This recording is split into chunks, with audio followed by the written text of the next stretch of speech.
민수기 14장 1절에서 5절까지 말씀 우리 교독하겠습니다. 제가 먼저 읽습니다.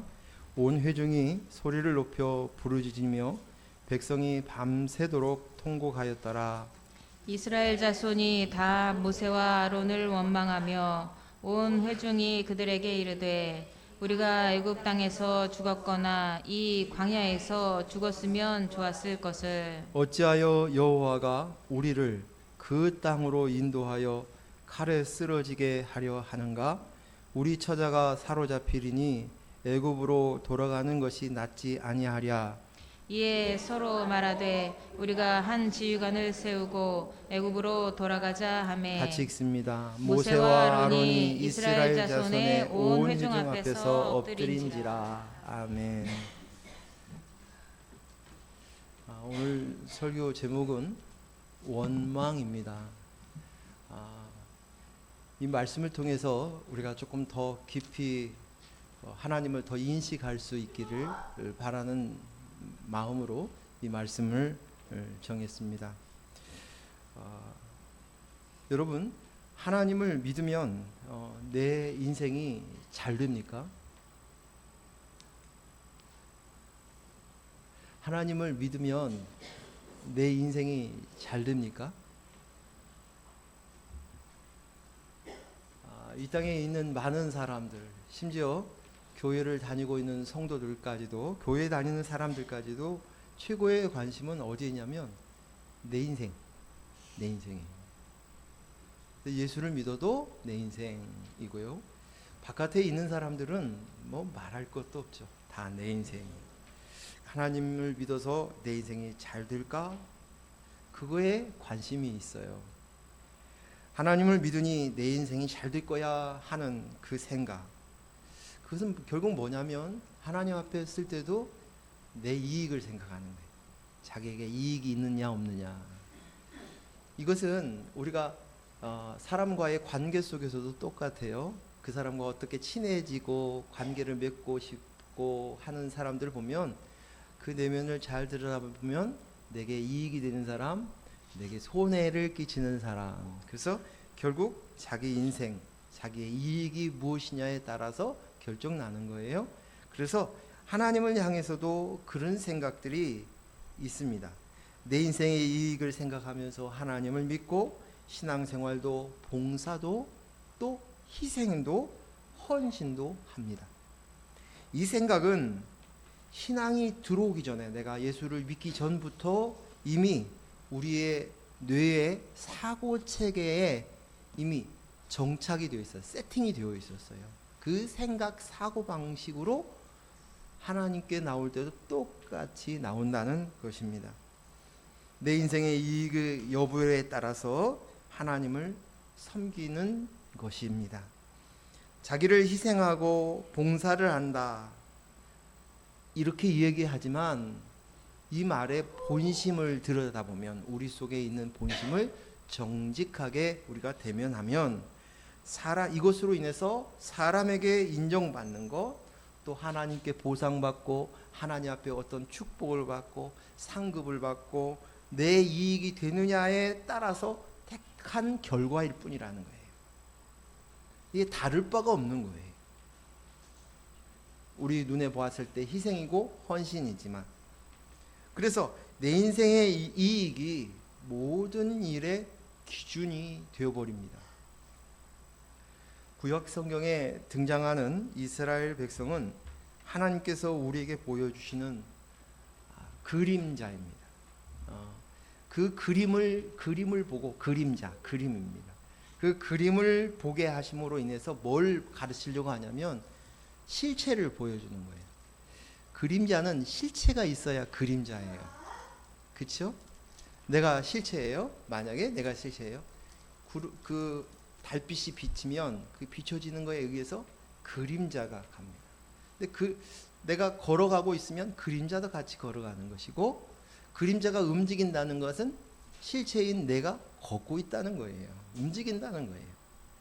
그러니까 결국 구약은 오실 예수 그리스도를 예표하고 예수 그리스도가 오셔서 생명 주실 그것들을 가르쳐 주시기 위해서 왜 너에게 예수님이 필요한지, 또 예수님께서 오셔서 무슨 일을 하실지, 그것들을 예수님이 오시기 전이지만 그림자로, 그림으로 보여주는 것이 구약 성경입니다.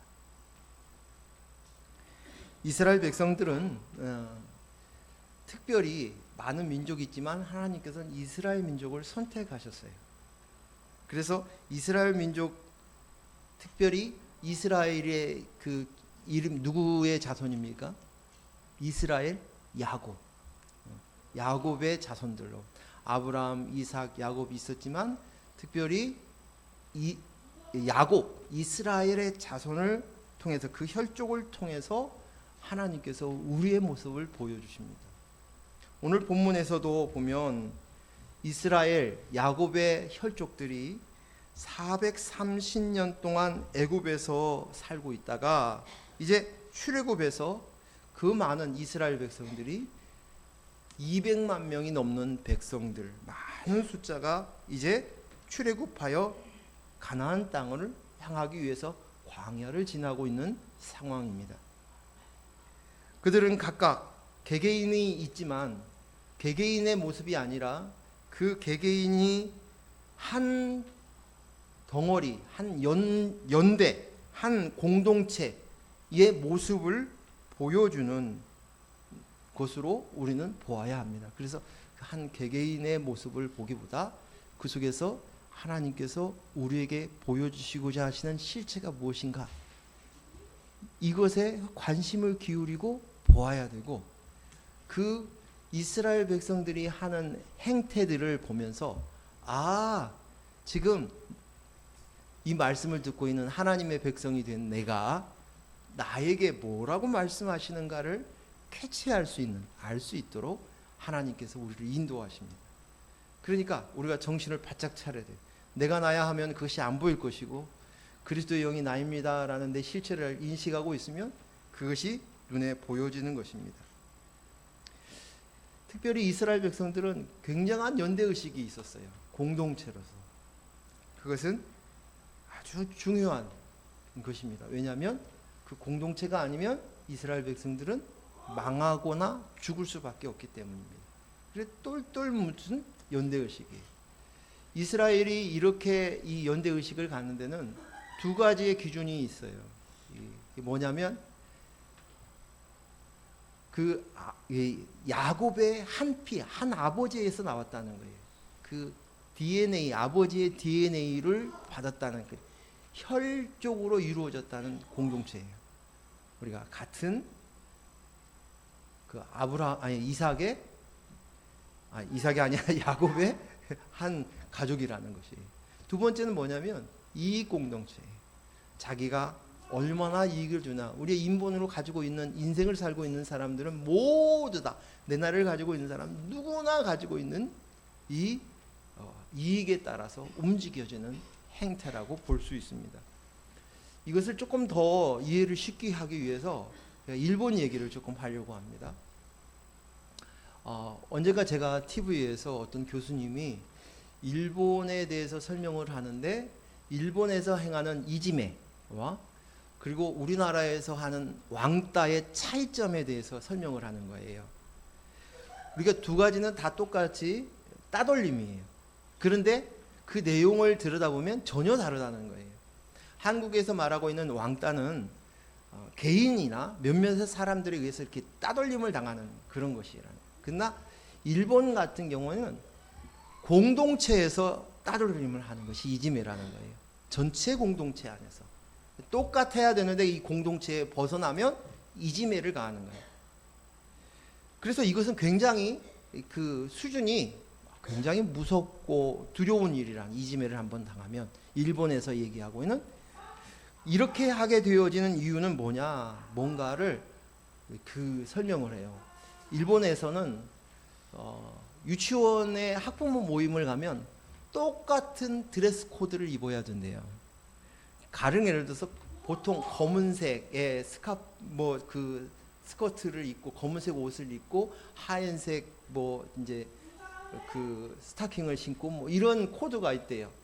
근데 그 코드에 맞추지 않은 그 사람이 오면 그러면 금방 그들이 우리와 다르네 하고 이지매가 갈 수 있다는 거예요. 그래서 지금도 우리나라의 지금 교복 문화들이 일본에서 들어왔지 않습니까? 근데 이제 그러한 가운데 그런 것들이 굉장히 강하다는 거예요. 이렇게 강할 수밖에 없었던 이유는 뭔가? 그것은 일본이 섬나라라는 거예요. 섬나라. 즉 다시 말해서 따돌림을 당해도 어디 도망갈 데가 없는 거예요. 그 자리에서 살아야 되는, 그 섬 안에서 살아야 되는 거죠. 두 번째는 일본 안에 있으니까 화산 폭발, 지진, 해일 이런 자연재해들이 많기 때문에 공동체가 아니면 살 수가 없는 거예요. 이것을 이겨낼 수 없는 거예요. 세 번째는 외세의 침략이라는 거예요. 외세로부터 끊임없이 공격해 오는데 그들의 공동체가 아니면 곧 그 공동체에서 빠져나가면 죽음이라는 거예요. 그래서 그들이 그렇게 하는 행동들이 그들 스스로는 하나도 줄여주세요. 하나도 문제가 없다는 거예요. 그렇게 드레스 코드를 맞추고 넌 이래야 돼 저래야 돼 하는 게 따라가는 것이 당연한 것입니다. 일본을 생각할 때 지금 이스라엘 백성들을 생각해 보면 노예 생활을 하다가 광야의 길을 접어들었어요. 광야에 40년 동안 그 길을 걸어옵니다. 그들 안에 가지고 있는 연대의식은 이루 말할 수 없는 거예요. 그 공동체에 대한 생각들은 너무너무 강해서 똘똘 뭉쳐서 지금 진행하고 있는 겁니다. 우리 공동체, 우리 민족, 우리 백성 이것들에 의하고 같이 똘똘 뭉치고 그리고 그들의 생각 사고 속에는 철저하게 우리에게 이익이 되느냐 안 되느냐 잔뜩 긴장하고 위축되면서 경계하면서 걸어가고 있는 거예요. 내 이익이 뭔가? 내가 무엇인가? 자, 이 오늘 이스라엘 백성들의 이 모습이 과연 이스라엘 백성들만 있을까요? 우리가 일본하고 한국하고는 좀 다르다 하지만 오늘 우리 안에도 우리의 모습이 이 모습이 이스라엘 백성 속에 있는 모습이 우리에게도 동일하게 있습니다. 우리의 모습들을 보면 이 이스라엘 백성들을 보여주었던 그 모습이 우리의 그림자예요. 거울과 같아요. 똑같아요. 정치인들이 제일 많이 이용하는 것이 뭐예요? 혈연, 지연, 학연 뭐 이런 것들이지 않습니까? 근데 이런 것들로 인해서 또다시 어떤 자기의 옳고 그름의 기준은 떠나버리고 그것에 의해서 우리의 이익이 되느냐 안 되느냐, 우리 공동체의 이익이 되느냐 안 되느냐, 우리 혈연의 이익이 되느냐 안 되느냐 그런 것이에요. 근데 더 한심스러운 것은, 더 심각한 문제는 뭐냐면 그곳에 종교도 한몫한다는 거예요. 다른 종교는 놔두고 기독교도 그렇다는 거예요. 그래서 전 목사님들하고 같이 교제하거나 말씀을 나누다 보면 마음이 답답하게 밀려올 때가 있어요. 뭐냐면 목사님이신데 성경을 그렇게 많이 알고 계시는 분들일 텐데 그 기준이 뭐냐면 기독교에 이익이 되느냐 안 되느냐를 가지고 판단하는 거예요. 그렇게 말을 서스럼 없이 얘기하는 거예요. 그리고 그것을 그냥 부담 없이 사람들이 비판 없이 받아들이는다는 거예요. 성경의 기준도 없어요. 상식의 기준도 없어요. 그죠? 우리의 공동체, 기독교에 이익이 되느냐 안 되느냐. 이거 큰 문제인 것이죠. 그러니까 결국 우리 안에 가지고 있는 생각들이 내가 나야라는 인본으로 바라보는 생각의 사고 체계가 우리 속에 아주 밑바닥에 다 흐르고 있으면서 예배만 드릴 뿐이에요. 교회에 나올 뿐이고, 그리고 기독교의 이름으로 봉사해. 그리고 생색을 내죠. 야, 우리가 기독교가 이렇게 했어. 우리 교회가 이렇게 소문이 좋아. 그러니까 너희들 우리 교회로 와. 바깥에서 바라봤을 때 꼭 다른 그 가게처럼 자영업 하는 사람들과 다를 바 없는 모습이 교회라고 비판하는 것입니다. 자기 이익이에요. 그래서 기독교도 어느 순간부터는 이익 공동체가 되어버린 거예요. 여기에 갇혀서 그 무리에 속해서 가고 거기서 빠져나가면 불안한 거예요. 나만 왕따 당하는 거 아니야?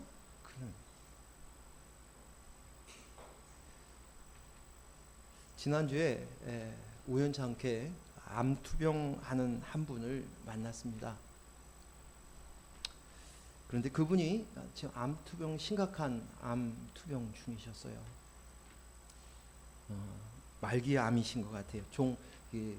그런 상황이고 또 전이가 돼서 그런 상황인데, 그분이 암 투병 중인데도 자기가 축복이라고, 암이 축복이라고 얘기하는 거예요. 대단한 고백이죠. 그 속에서 축복이라고. 그래서 왜 축복입니까? 라고 이제 들었어요. 그랬더니 뭐냐면 그 암 투병을 통해서 그동안 관계가 끊어졌던 사람들의 관계가 회복이 되어지고, 가정이 회복이 되어지고, 여러 문제들이 자기가 암이 걸려가지고 그런 가운데 있어서 자녀들도, 남편과도, 또 집안에 있는 것도, 이런 것들도 너무 감사해서 축복이다 라고 이야기하는 거예요. 정말 잘 되었지요.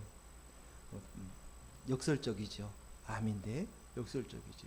그렇죠. 저도 그런 과정들을 겪어봤기 때문에 그게 무슨 말인지도 이해가 갑니다.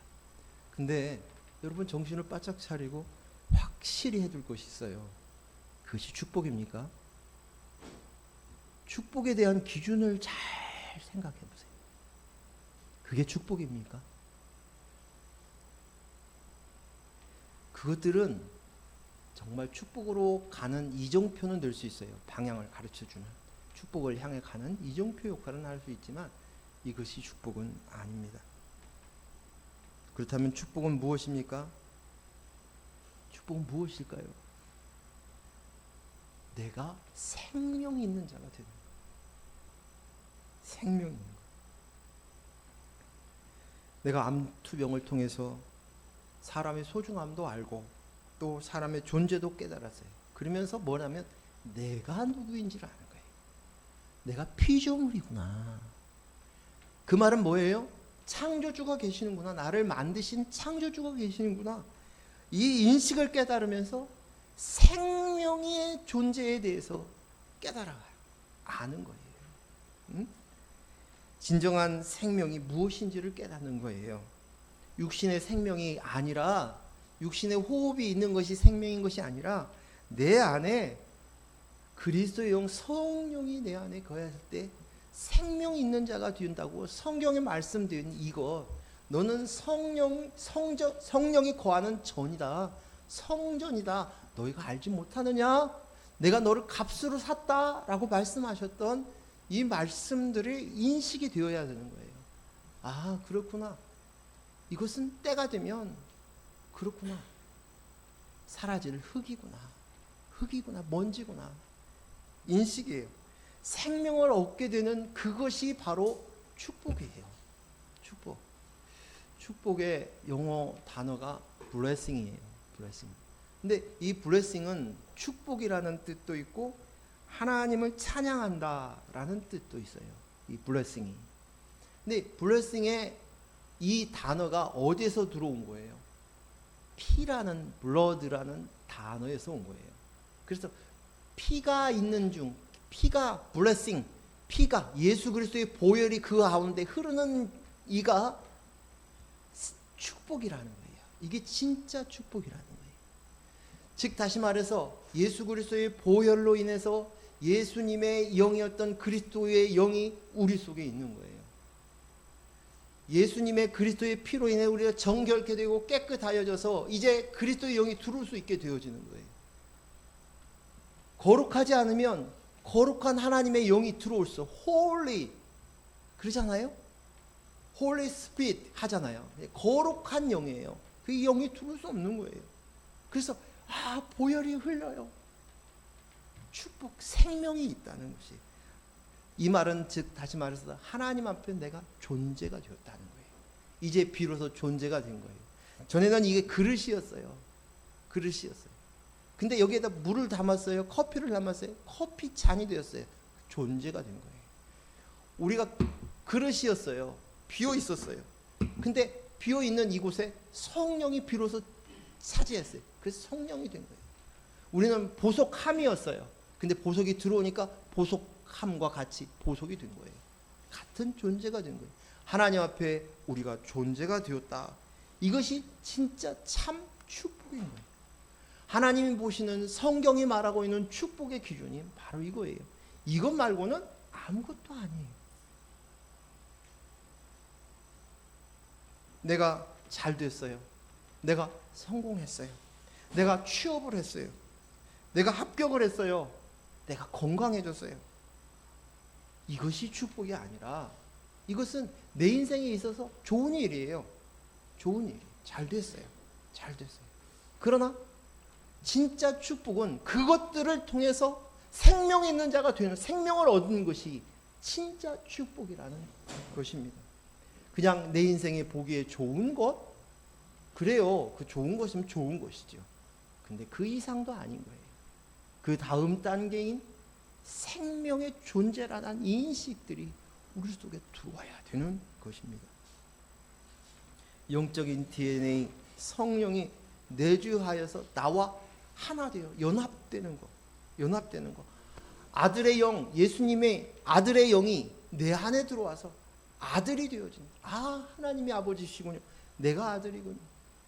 관계가 맺혀진 아버지와 아들의 관계입니다. 이것이 진짜 축복이라는 것입니다. 어린아이가 출산을 할 때 엄마의 피 속에서 출산을 해요, 아이를.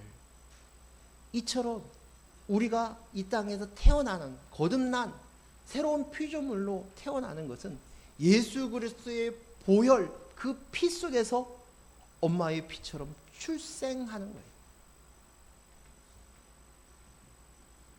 이것이 바로 진짜 생명 얻은 자, 거듭난 자, 중생한 자입니다. 그래서 우리의 관점을 정확히 해야 돼요.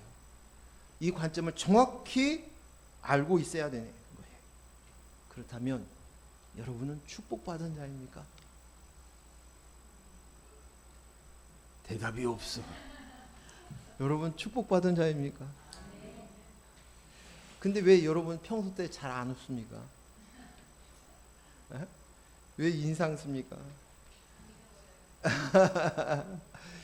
저 그 어머님 생존시에 자꾸만 저한테 지적하는 것이 딱 하나 있는데, 왜 내가 낳기를 잘 나눴는데 왜 이마에 내천자를 쓰냐는 거예요. 내천자를 항상 쓴다고 지적을 당했어요. 그래서 제가 그걸 보면서 그랬습니다. 우리가 마땅히 이 사실을 인식하고 알고 있다면 감사할 수밖에 없어요. 그래서 항상 감사가 나오는 거예요. 항상 감사하라가 되는 거예요. 그런데 왜 그러지 못하느냐? 그 인식이 깊이 되어 있지 않은 거예요. 이것이 얼마나 귀하고 얼마나 가치 있고 이것이 전부이고 이게 다이라는 사실이 없이 그것보다 내 이익, 내 눈에 보여지는 그것이 더 중요하게 다가오는 거예요. 그 말은 무슨 말이냐면 이 사실을 머리로만 아는 것이 진짜 아는 것이 아니라는 거예요. 이 사실은 말했을 때 당연하지, 맞지, 고개를 끄덕끄덕 하는 사람들이 많아요. 대부분이에요. 그 말은 교회 몇 년만 다니면 다 그것을 알고 있어요. 그런데 그것이 아는 것이 아니라는 거예요. 이것이 깨치어진 것이 아니라는 거예요. 근데 사람들은 그것이 아는 것인 줄 알고 살아가는 거예요. 머리로 아는 것이 진짜 아는 것이 아닌데 그렇게 부여잡고 사는 거예요. 우리 안에 진짜 각성이 되어서 내가 하나님 앞에 이제 존재가 되었구나, 아들이 되었구나, 난 가치 있구나. 이젠 더 이상 내가 내 행함으로 인해서 내 존재를 증명하고 인정받을 필요가 없는 거예요. 그냥 아들로서 사는 삶을 사는 거예요. 항상 기쁜 거예요. 그것을 생각했을 때 그 어떤 것이, 어떤 상황이, 어떤 문제가, 어떤 사건이 닥쳐도 이 일 앞에 우리가 항상 기뻐할 수밖에 없는 거예요. 그래서 성경에 항상 기뻐하라, 그 말은 뭐냐면 너 잊지 마, 너 존재 가진 거 잊지 마, 그거예요. 항상 기뻐하라, 그 말씀인 거예요. 오늘 본문에 들어오는 단어가 딱 두 가지가 단어가 제 눈에 들어오는 거예요. 하나는 뭐냐면 통곡과 원망이에요. 이스라엘 백성들이 보여준 행태가 이거예요. 통곡과 원망이 나옵니다. 왜 이스라엘 백성들이 통곡하고 원망을 쏟아놓습니까? 가나안 땅에 그들이 들어가려고 했더니 그 땅이 흡수하는 땅이에요. 지난주 말씀 기억나시죠? 흡수하는 땅. 내가 나 거주민들을 흡수하는 땅입니다 라고 얘기합니다. 그리고 그 나라는 군사력이 대단해요. 그들이 가지고 있는 성은 아주 철옹성이에요. 그리고요, 그곳에 있는 사람들은요, 안악 자손이에요. 거인 자손이에요. 근데 그들하고 나하고 비교를 하니까 나는 메뚜기 같아요 라고 얘기합니다. 놀라운 것은요, 오늘 우리 사람들을 보면서 우리의 기준이 행복하다 느끼는 그 감정이 어디에서 오는 줄 아세요? 비교에서 와요.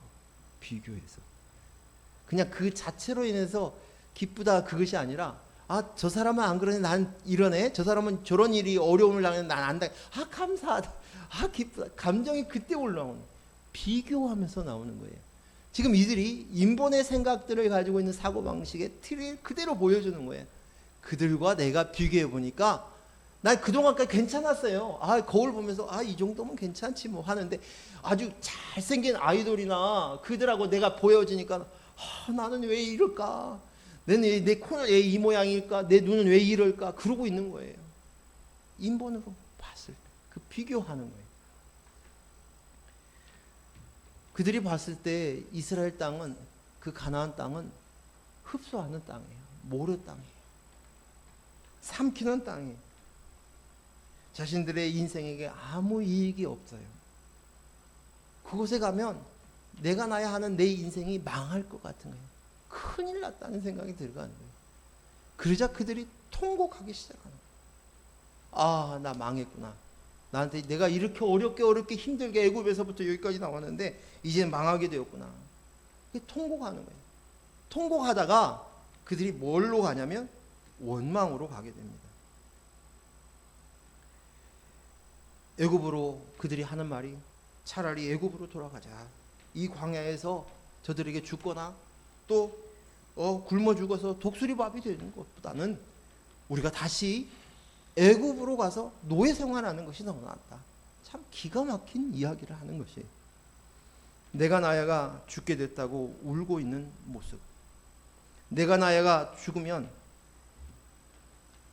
오히려 그것으로 인해서 하나님이 원하시는 생명 있는 자, 생명을 주기를 위해서는 내가 나야가 분명하게 죽어야 되는 거예요. 죽어야만 생명을 얻어요. 내가 나야가 하나님의 자리에 있는 이상 하나님의 영, 성령이 내 안에 올 수 없는 거예요. 그러면 분명히 내가 나야는 죽어야 되는 거예요. 그래서 사도 바울이 매일매일 고백했던 것이 나는 매일 죽노라예요. 매일 죽노라예요. 그 싸움이었어요.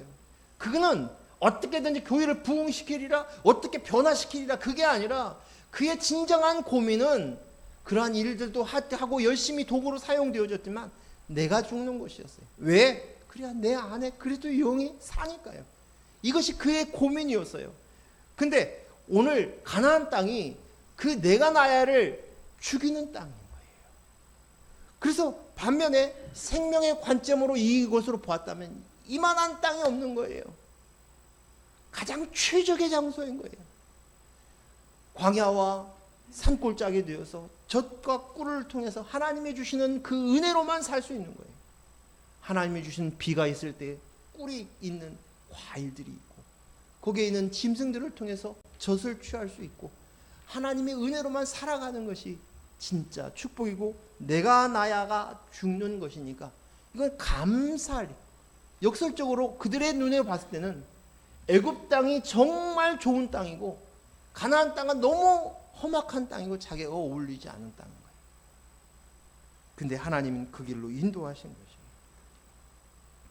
그들이 통곡한 거예요. 사람들은 가장 잘 반응하는 것이 뭐냐면 긴급한 일에 반응을 한다. 맞아요. 이게 쉽게 얘기하면요. 무슨 일을 하고 있어요. 지금 하고 있어도 전화기에 벨소리가 띠르르 울리면 그 일이 정말 중요한 일이에요. 중요한 일을 하고 있어요. 근데 전화기가 벨이 울려요. 뭐 하십니까, 여러분? 어떻게 반응해? 중요한 일이니까 전화벨을 받아요. 이게 중요한 일을 계속합니까? 중요한 긴급한 일을 먼저 한다는 거예요. 근데 이 긴급한 일에 우리 안에 우리의 행동 패턴은 이 긴급함에 의해서 움직입니다. 그리고 그 긴급함에 것에 가장 중요한 것, 가장 긴급한 것이 무엇이냐? 내가 나예요. 내게 이익이 되느냐 안 되느냐. 이것이. 그래서 무슨 일이 봤을 때 무슨 일을 중요한 일을 하고 있다가도 가장 긴급한 일이 벌어졌어요. 그 긴급한 일이 뭐냐? 내게 이익에 손해 보는 일이 사건이 있거나 그런 일이 있으면 딱 뒤집어지고 그것에 몰입이 되어지는. 그렇지 않습니까? 내 인생이 너무너무 중요한 이 생각 사고 방식이 우리 속에 그대로 있어요. 그래서 지금 이스라엘 백성들이 가지고 있는 이 통곡하는 이 모습, 가장 긴박한 내 인생이 망하게 생겼네, 큰 손해를 보게 되었네. 그러니까 그들이 통곡하는 거예요. 자, 그러면 저와 여러분은 어떻습니까? 안 그런 것 같습니까? 오늘 우리 안에 이 패턴이 그대로 있어요. 남아 있어요. 잠재되어 있어요. 긴박한 일이 벌어지고 나면 긴박하다고 생각되는 이 인상이 뭐 생각으로 되는 게 아니라 그대로 몸으로 반응하는 거예요. 내 인생이 망하게 되면 큰일 나서 더 이상 보이지 않는 거예요. 하나님도 안 보여요. 아론도, 지금까지 지도했던 아론도 모세도 보이지 않는 거예요. 그들을 향해서 원망하고 돌을 들고 쳐 죽이려고 하는 거예요. 이 모습인 것이죠.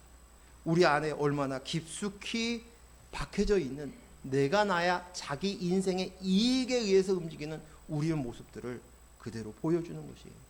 이 생각과 이 사고방식을 그대로 가지고 있으면 하나님을 바라볼 때도 하나님이 말씀하신 성경의 하나님이 아니라 바알 하나님을 바라보는 거예요.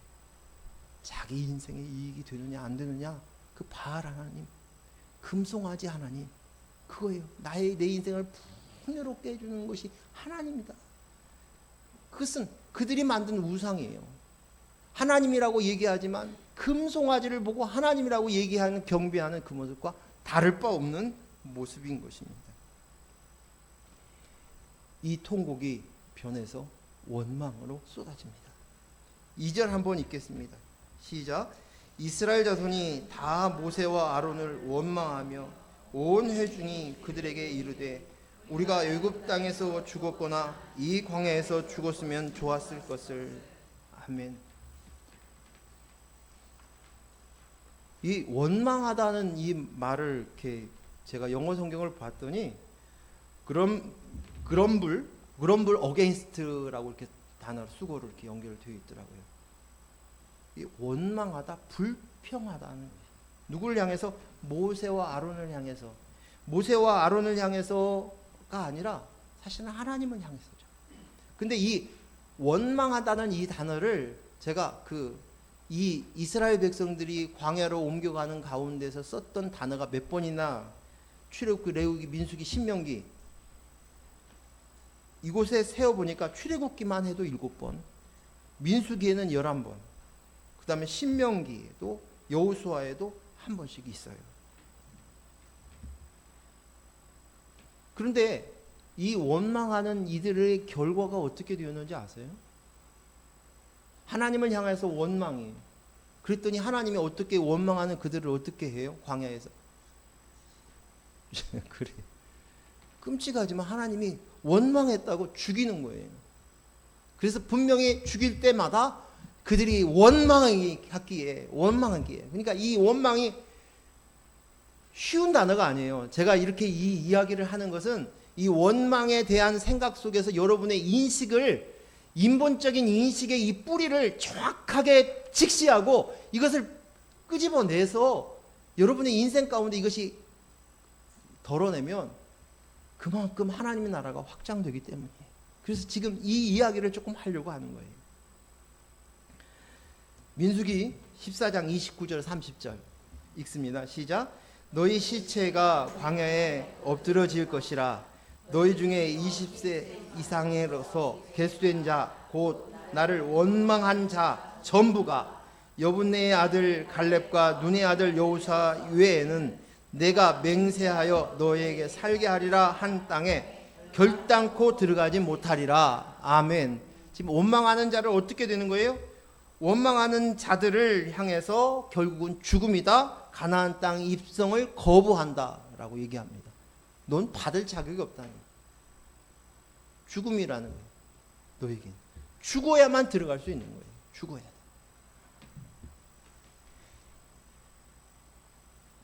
레위기 19장 18절 말씀 읽습니다. 시작. 원수를 갚지 말며 동포를 원망하지 말며 내 이웃 사랑하기를 내 자신과 같이 사랑하라. 나는 여호와이니라. 아멘. 하나님께서 아주 중요한 말씀을 하실 때마다 뒤에다가 아주 그 문구적으로 자동으로 들어가는 말이 있어요. 이 말씀을 다 얘기하고 난 다음에 끝에다 나는 여호와니라. 나는 여호와이니라 라고 얘기합니다. 이 말은 이것을 통해서 결국은 뭘 하라는 거예요? 하나님이 여호와라는 거야. 하나님을 인식하라는 거예요. 그래서 이 이야기를 하면서 나는 여호와니라. 그래서 다시 한번 각성. 그러니까 핵심이 뭐냐면 피조물인 우리가 창조주 하나님, 아버지 하나님을 인식하는 것이 이 모든 일의 핵심인 거예요. 이 단어가. 그래서 꼭 뒤에다가 나는 이렇게 말하는 나는 여호와니라 라고 뒤에다가 후렴구처럼 정확하게 집어넣는 거예요. 이것이 중요한 것이에요. 나는 여호와니라. 이 영어 성경에는 I am the Lord. 나는 너의 주인이니라. 그런 말이에요. 나는 너의 주인이다. 인식해. 나는 너의 주인이야. 이것을 인식시키는 거예요. 하나님만이 셀프가 있어요. 자신이 있네. 자신. 하나님이만이 내가 나야를 할 수 있는 분이에요. 하나님만이 주인이시니까 그러시죠. 그래서 유일하신 분이에요. 그런데 그 창조주 하나님께서 뭘 얘기하시냐면 원수 갚는 것, 원망하는 것 하지 마.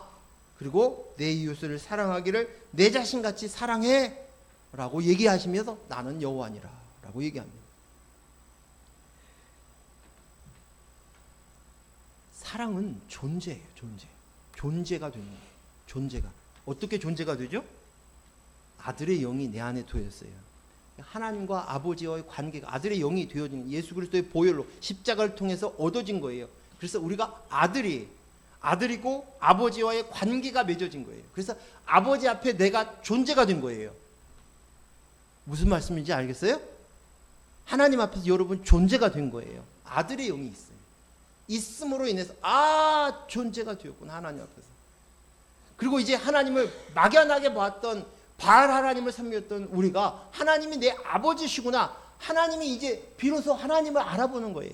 하나님이 내 진짜 존재이시군요. 하나님이 하나님이시군요. 이것을 인식하는 거예요. 근데 이 사랑과 반대되는 것이 뭐냐면 넌 사랑이야. 근데 너는 뭐 하지 마? 원수 갚지 말고 원망하지 말라고 얘기하는 거예요. 원망하는 것, 원수 갚는 거 이거 뭐냐? 인본의 끝판왕이라는 거예요.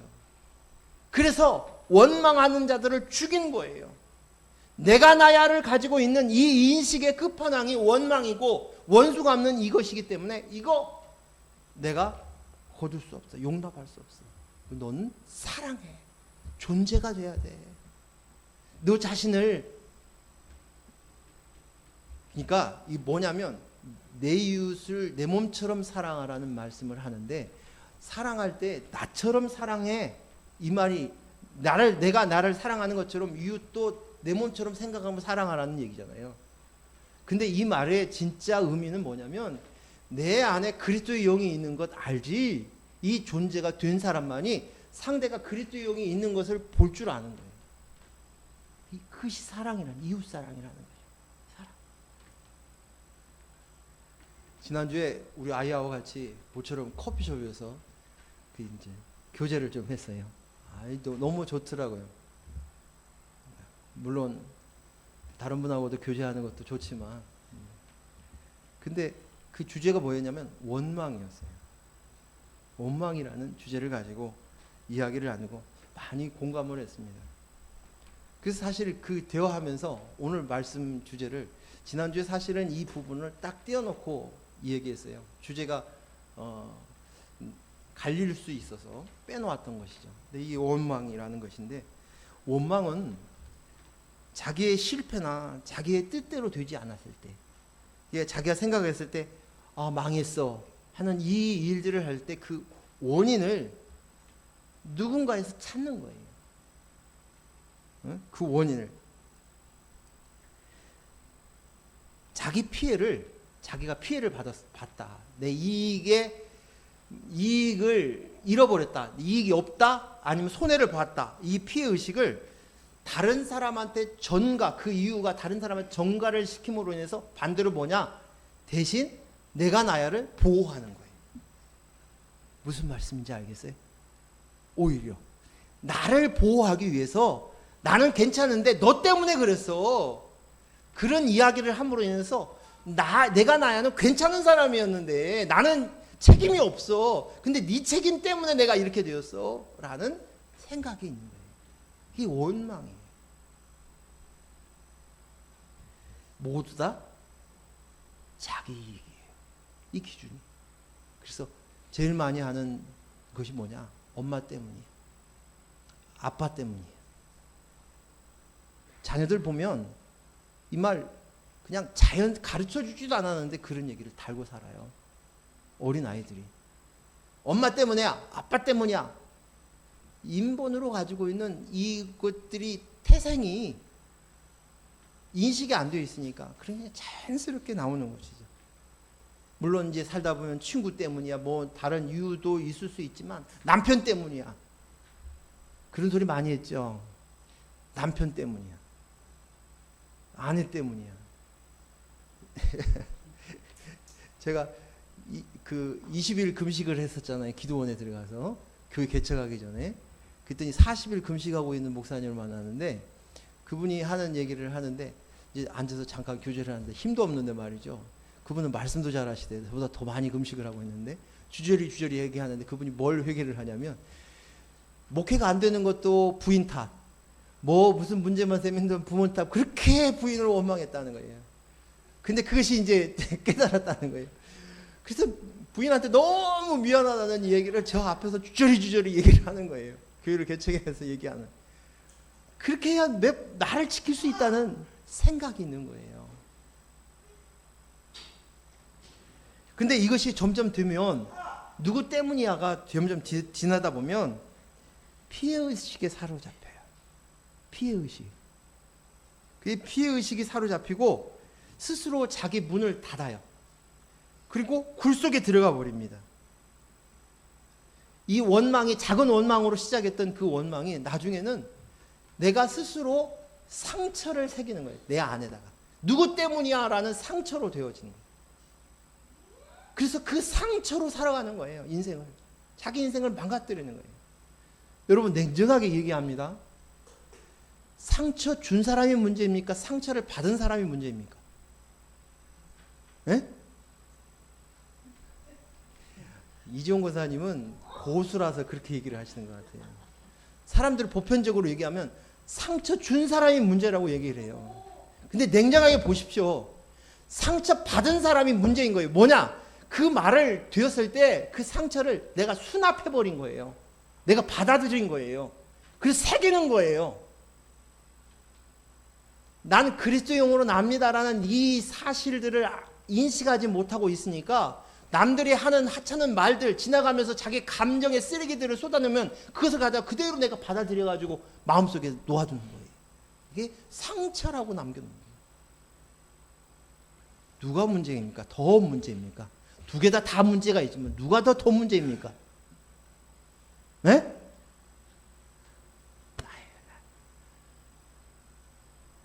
오늘 이것을 인식하면 여러분 안에 가지고 있는 문제들의 해결에 있어서 좀 도움이 될 거예요. 냉정하게 얘기를 하는 거예요. 상처받 또 이 말로 가지고 목사님이 그렇게 얘기해서 또 상처받을는지 모르지만 진짜 얘기하는 거예요. 실체를 보시라고. 진짜 중요한 문제가 뭐냐? 누구 때문이야? 근데 저는 이 말이 제일 싫어요. 누구 때문이야? 이 이야기가. 아내가 어떻게 해야죠? 당신 때문에 뭐 이랬잖아. 이 얘기하면 그 순간부터 그냥 모든 사고가 마비가 돼요. 나 때문이야? 이게 뭐냐?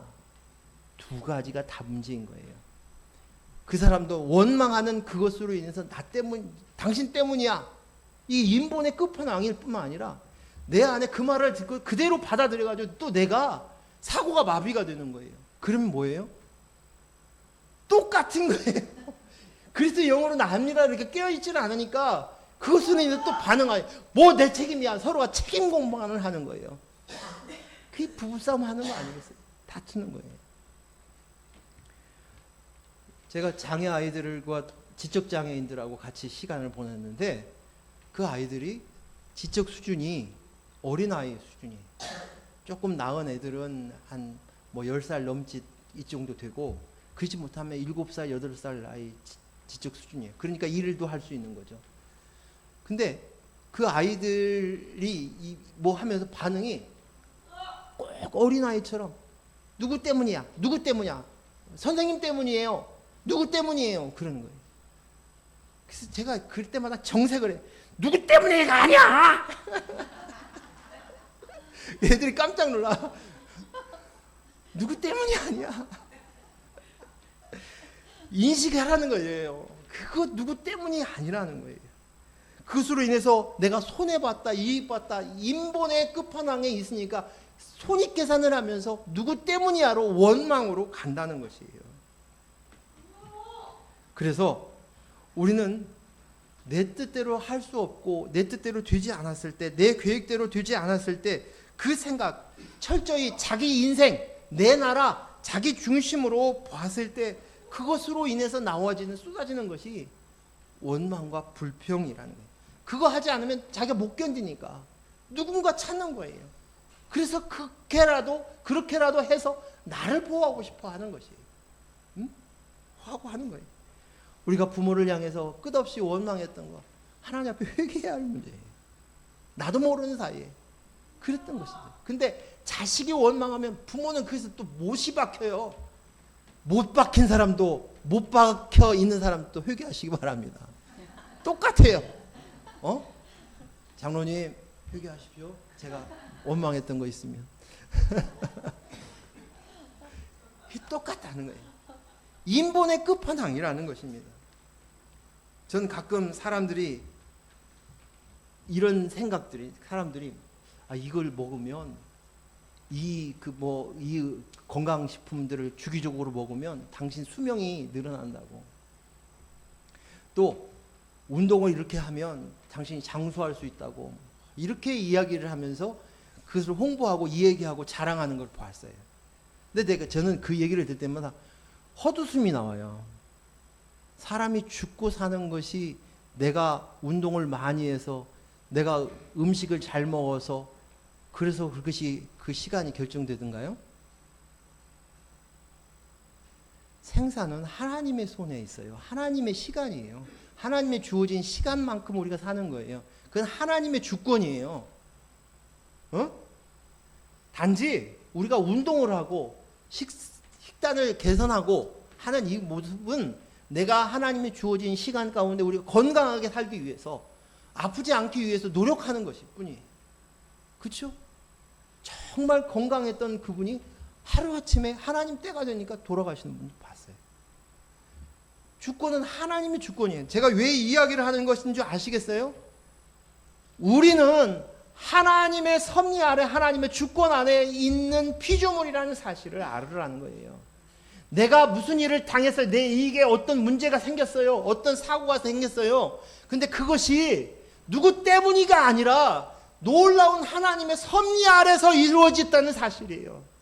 정말 가슴 아프게 내 사랑한 사람과 이별을 하거나 헤어지는 일이 있다 할지라도 이 모든 것들이 정말 나에게서는 있어서는 안 될 일이라고 생각되어지지만 그것도 하나님의 섭리의 주권이라는 인식을 가져야 돼요. 이게 피조물의 인식이에요. 내가 여호와다, I am Lord 이렇게 얘기했던 말씀의 진짜 진의를 알라는 거예요. 이 인식을 여러분이 하라는 얘기예요. 그러니까 지금 자꾸만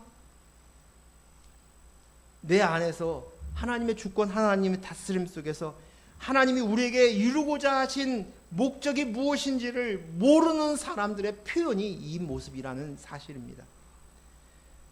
하나님의 관심은 우리가 내가 나야가 하나님으로 있는 자리에서 내려와 이것이 아니구나 하고 그것을 내려놓고 피조물의 자리로 내가 나야가 죽고 내 안에 주님이 주인 되는 거예요.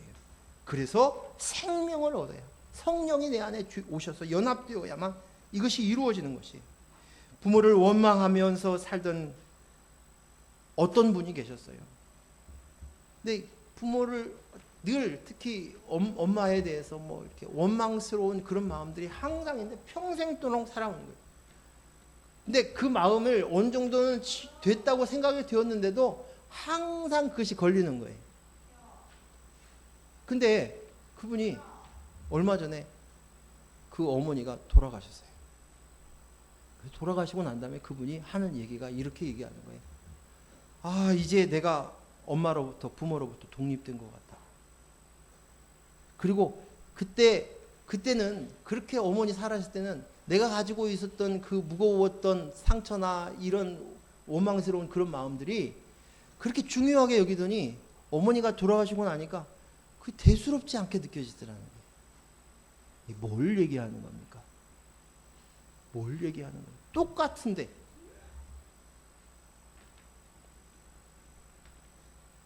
우리는 하나님의 주권과 섭리 속에 살아가고 있으면서 하나님께서 정한 애정된 사람, 아무가 아니라 하나님의 정한 애정된 사람들만 하나님의 영 성령을 우리에게 주시기를 원하셔요.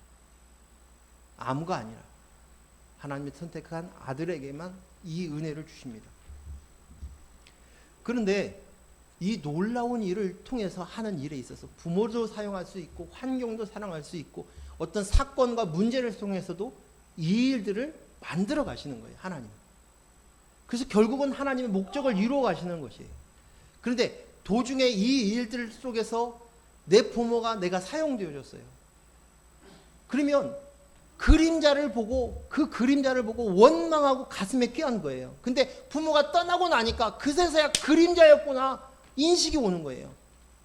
아, 하나님께서 이 일들을 행하시는 가운데서 하나님 보이지 않는 그 하나님이 실체신데 그 하나님이 육신의 부모를 통해서 하나님을 인식하게 하기 위해서 부모님을 주셨잖아요. 근데 그것을 통해서 아, 이제 그림자였구나. 부모님이 떠나고 나서야 그 인식이 오고 가벼워졌다는 거예요.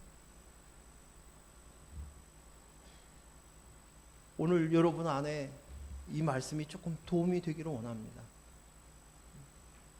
도움이 되기를 원해요.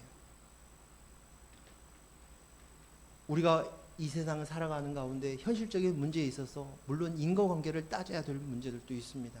그것은 이 세상 법에 따라서 그 상식이나 이 세상의 그 법에 따라서 이렇게 풀어가시면 되는 것이지만 그러나 우리 속사람 안에서는 우리의 내면 안에서는 분명한 하나님의 섭리와 하나님의 주권에 대한 인식, 내가 피조물이라는 인식들을 가지고 바라볼 수 있어야 된다는 사실이에요. 무슨 말인지 알겠죠? 그래요. 이것이 필요한 거예요. 우리 꼭 있어요. 우리는 하나님 나라에 살고 있는 존재니까. 우리가 습관적으로 뱉는 말이나 어떤 습관적으로 들어오는 생각들, 이것들은 대부분 인본의 생각 속에서 내가 나야 긴박한 것으로 움직이고 반응하는 내가 나야의 생각의 사고들이 많아요. 대부분. 그래서 그런 것들이 왔을 때마다 그런 일이 되었을 때 우리 직시해야 돼요. 항상 기뻐하고 쉬지 말고 기도해야 돼요. 그 일들을 해야 돼요. 그리고 범사에 감사하게 되어야지. 이것이 곧 훈련입니다. 우리가 해야 될 훈련. 자, 이런 상황 속에서 모세와 아론이 어떤 반응을 보였어요? 5절 말씀 읽습니다. 시작. 모세와 아론이 이스라엘 자손 온 회중 앞 엎드리니라. 구약 성경 안에서 엎드린다라는 말의 궁극적인 뜻은 예배한다. 예배의 한 행위로 엎드린다는 말을 씁니다. 또 하나님을 향해서 경외심을 갖는다라고 표현을 쓸 때 이 엎드린다는 이 단어를 사용하고 있어요.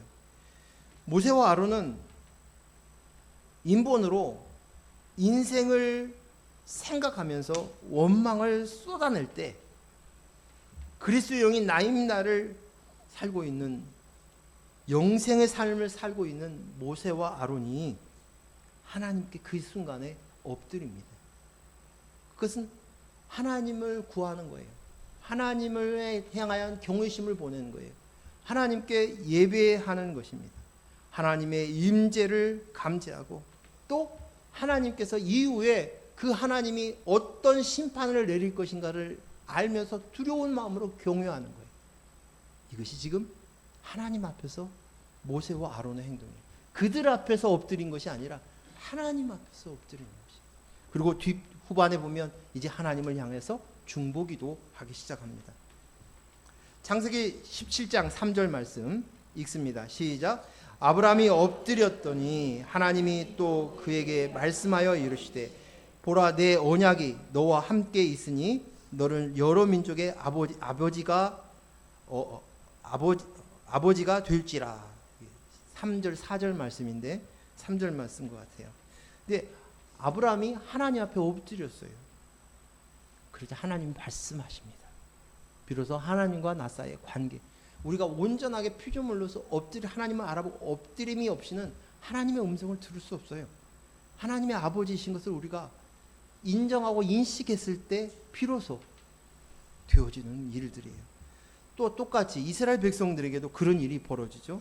하나님의 임재가 나타나니까 하나님의 백성들이 다 엎드리는 거예요. 레위기서 9장 23, 24절 말씀 같이 읽습니다. 시작. 모세와 아론이 회막에 들어갔다가 나와서 백성에게 축복하매 여호와의 영광이 온 백성에게 나타나매 불이 여호와 앞에서 나와 제단 위에 번제물과 기름을 사르는지라 온 백성이 이를 보고 소리 지르며 엎드렸더라. 이 똑같이 비로소 하나님을 알아보는 거예요. 엎드리는 거예요. 그런데 오늘 이 모세와 아론이 하나님 앞에 이 엎드린 것이 뭘 뜻하느냐, 어떤 모습을 보이느냐, 바로 예수 그리스도의 모습이에요. 아직도 자기가 하는 죄를 알지 못해요. 그 예수를 십자가에 못 박혀 죽이려고 하는 저들이에요. 그들 앞에서 오늘 예수님께서 똑같이 모세와 아론처럼 하나님 앞에 엎드립니다. 마태복음 26장 39절 말씀 읽습니다. 시작. 조금 나아가서 얼굴을 땅에 대시고 엎드려 기도하여 이르시되 내 아버지여 만일 할만하면 이 잔을 내게서 지나가게 하옵소서. 그러나 나의 원대로 마시옵고 아버지의 원대로 하옵소서 하시고 아멘.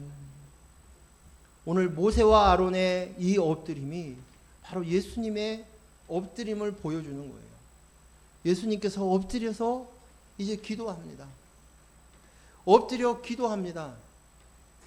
이 땅 안에서 하나님 앞에 온전하게 엎드린 사람은 이 표현을 형식으로 보여주는 엎드리는 모습이지만 하나님을 온전하게 인식한 분, 하나님의 아버지시고 창조주시라는 100% 인식하신 분은 예수님밖에 없어요.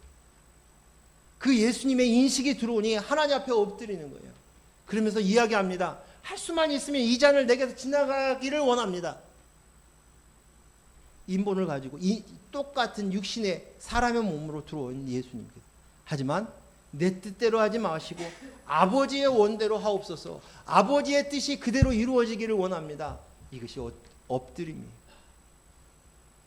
모세와 아론이 그 순간 할 수 있었던 그것, 하나님의 뜻이 온전히 이루어지기를 원합니다. 그 상황 속에서, 그 문제 속에서, 그 현실 앞에서, 그 속에서 내가 나야가 작동되어서 내 인생이 망하게 되었습니다 라고 통곡이 되고 원망이 쏟아지는 그 상황 속에 우리가 알아야 될 일은 엎드리는 거예요. 뭐예요? 내 뜻대로 하지 마옵시고 아버지의 뜻이 온전히 이루어지기를 원합니다. 이것을 지나가기를 원합니다. 하지만 아버지의 뜻대로 이루어 주십시오. 이 고백인 것이. 우리는 하나님의 일을 생각하지 아니하고 사람의 일을 생각합니다. 그래서 그 관점으로만 바라봐요. 하나님이 답답해 하시는 거예요. 그래서 사람의 일을 생각하니 원망도 하고 통곡도 하는 것이. 마태복음 16장 23절 말씀 읽습니다. 시작. 예수께서 돌이키시며 베드로에게 이르시되 사단아 내 뒤로 물러가라. 너는 나를 넘어지게 하는 자로다. 내가 하나님의 일을 생각하지 아니하고 도리어 사람의 일을 생각하는도다 하시고, 오늘 사람의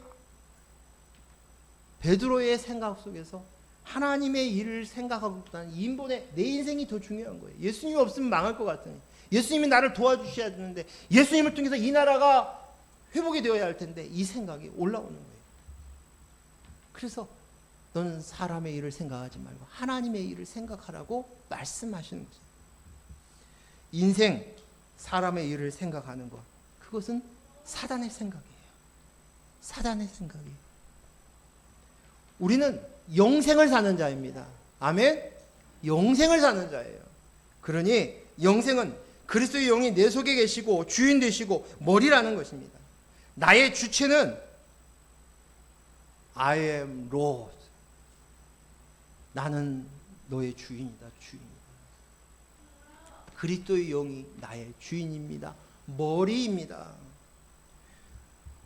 우리의 인본의 쓴뿌리 원망과 불평을, 쓴뿌리가 원망과 불평인 것을 알고 그것을 우리는 기꺼이 뽑아내어야 하는 것이, 그래야 영생의 삶이 시작이 되는 것입니다. 오늘 이 원망이 바로 인본에서 시작되었다는 사실들이 인식이 되어지고 나면 이제 여러분의 삶의 태도가 훨씬 더 하나님의 나라 안에서 평안과 안식을 누릴 수 있을 줄로 믿습니다. 이제 말씀 마칩니다. 우리는 이 상황 속에서 우리가 알아야 될 것, 내가 이익으로만 움직이는 존재구나. 내 이익으로 철저하게 그것들을 우리가 인식해야 돼요. 그래서 그 이익으로 움직이기 때문에 원망과 불평이 쏟아지는 거예요. 누구 때문이야, 누구 때문이야. 그 뒤에 있는 하나님은 안 보이는 거예요. 그런데 이 속에서 하나님을 보라는 거예요. 하나님의 섭리 속에서 내가 살고 있다. 두 번째는 우리가 해야 할 일은 그 속에서 생명 얻은 것, 그리스도 영이 나입니다를 해야 된다는 거예요. 오늘 모세와 아론이 엎드린 것처럼, 예수님이 엎드린 것처럼 하나님의 존재에 대해서 하나님 앞에서 내가 누구인가, 하나님이 어떠한 분이신가를 알고 경외심으로 쓰는 것이, 이것이 바로 뭐예요? 예배. 이것이 뭐예요? 기도. 이것이 바로 찬양이에요. 아버지의 뜻대로 하옵소서. 이것이 우리의 기도일 줄로 믿습니다. 기도합니다. 하나님 감사합니다. 오늘 주신 말씀들을 우리가 깊이 인식해서 머리로 하는 것이 아니라 우리의 심령 속에서 그리스도의 영이 납니다라는 인식을 통해서 우리 그 밑에 있는 우리의 지정이들이 깨쳐지고 알아져 갈 수 있는 저희들을 되게 하여 주시옵소서. 그리스도의 영이 나입니다. 나는 하나님 나라에 속해 있는 아들입니다. 예수님의 이름으로 기도했습니다. 아멘.